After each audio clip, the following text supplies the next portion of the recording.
Hello everybody! Magandang araw.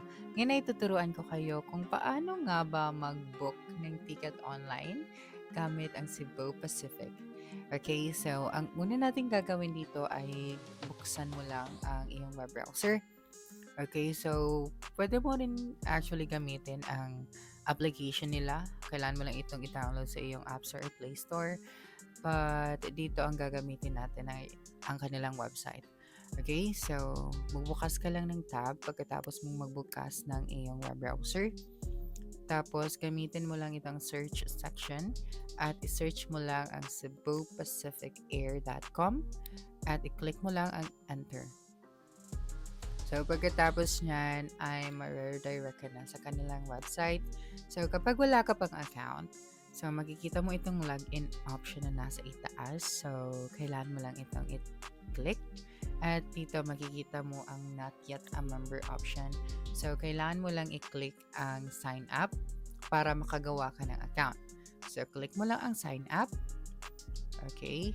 Pagkatapos niyan ay kailangan mo lang mag-sign in gamit ang iyong Go Rewards, gamitin ang iyong Google account, or ang iyong Facebook account. Pwede rin yan.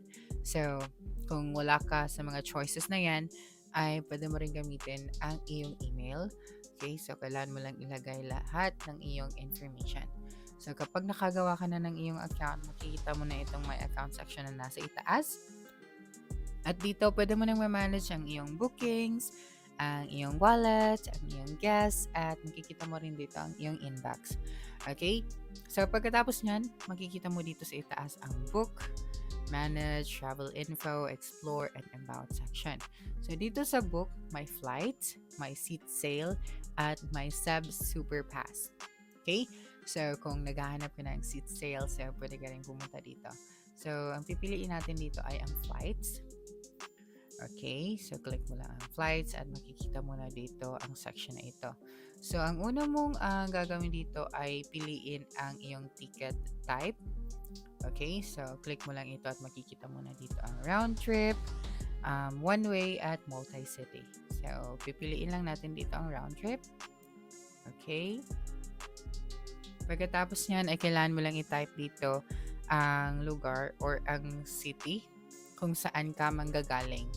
Okay, so for example, ang pipiliin natin dito ay Manila, Philippines. Okay, at kasunod niyan ay pumunta ka dito sa destination section. So, kailangan mo lang i-type dito ang airport or destination or ang lugar na iyong pupuntahan. So, for example, ang pipiliin natin dito ay ang Indonesia. Okay, at piliin mo ang available na airport. So, pipiliin ko dito ang Bale. Okay.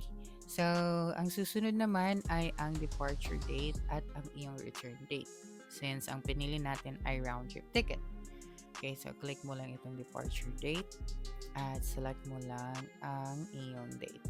So, for example, ang flight natin ay 24. Okay, makikita mo dito kung magkano ang ticket na babayaran mo.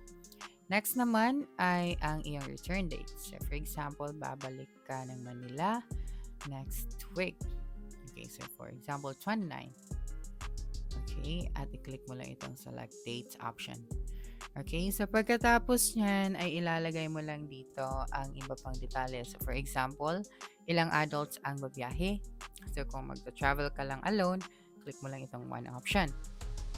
Dito naman sa children section, kung magta-travel ka kasama ang iyong anak or iyong kapatid na 2 years old to 11 years old. So, kailangan mo lang itong ilagay dito.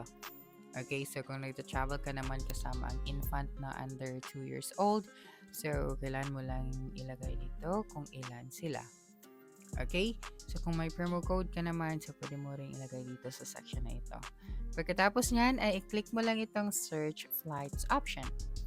Okay, tapos mag-antay ka lang ng ilang segundo at dito makikita na natin ang available na tickets para sa ating flight galing sa Manila papuntang Indonesia. At dito naman sa baba makikita rin natin dito ang available na flight ticket na pwede natin i-book galing sa Indonesia pabalik dito sa Manila, Philippines. Okay, so for example, click lang natin dito ang ating preferred na oras para sa ating flight ticket papuntang Indonesia. Click mo lang yan. Pagkatapos ay since isa lang ang available na flight ticket galing sa Indonesia pabalik ng Manila, Philippines, so click lang natin ito. Okay, so click mo lang yan. At pagkatapos yan ay kailangan mo lang pumili dito ng bundle for all flights. So kung nagtitipid ka, kailangan mo lang piliin ang Go Basic. Okay? So kung gusto mo naman ang pili ng Go Easy, so you can makakakuha ng discount dito sa baggage and ng iyong seats.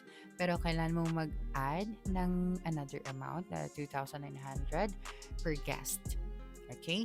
So, since nagtitipid tayo, ang pipiliin natin dito ay ang Go Basic. So, click mo lang itong I'm okay with fare only. Pagkatapos nyan, ay click mo lang itong continue. Okay? At mag-antay ka lang ng ilang segundo. Dito naman sa section na ito, kailangan mo lang itong basahin ang reminder para sa iyong travel documents at ng iyong requirements. Okay? So, you're responsible for obtaining all the required travel documents, yung visas, and permits. Okay? So, for complying with the laws, regulations, orders, demands, and travel requirements of countries of origin, destination, or transit. Pagkatapos niyan, i-click mo lang itong got it option. Okay? So, dito naman, kailangan mo lang i-type ang details ng guest na magta-travel. Okay? So, dito, if ikaw ang magta-travel, so, kailangan mo itong i-switch on. Okay? So, pagkatapos niyan ay automatic na mag-a-add dito yung first name at ang iyong last name according sa iyong account. So, sa ginawa mong account kanina. Pagkatapos niyan ay kailangan mo lang ilagay dito ang iyong date of birth. So, ang araw, ang buwan, at ang taon. Pagkatapos niyan ay ang iyong nationality. So, select mo lang dito ang iyong nationality. Okay? At ang iyong passport information. Pero ang section na ito ay optional. So, pwede mong skip. Yan. So, dito naman ay ang expiration date ng iyong passport. Okay, so kung may declaration request ka, check mo lang itong box. Pagkatapos yan ay yung contact information. Okay, so kailangan mong i-add dito para alam nila kung saan ka i-reach out kung may changes or may questions regarding sa iyong booking at ng iyong payment. So, kailangan mo rin itong i-fill out lalo na sa email section para doon nila isa-send ang iyong itinerary. So, make sure mo rin na tama ang iyong email na gagamitin at active ang iyong email para makuha mo ang iyong itinerary. Okay, so pagkatapos niyan, i-click mo lang itong box na ito para na-confirm na binasa mo at na intindihan mo at nag-agree ka sa updated na privacy policy ng Cebu Pacific. Pagkatapos niyan, i-click mo lang itong continue. So, okay? So, after that, ay kailangan mo lang pumunta sa payment section. So, ilalagay mo lang ang iyong payment information, piliin ang iyong payment method, at pagkatapos yan, ay i-confirm mo lang ito. Okay? So, that's it for this video. If you think this video helped you solve your concern, please subscribe, like this video, and leave your comment below. Bye!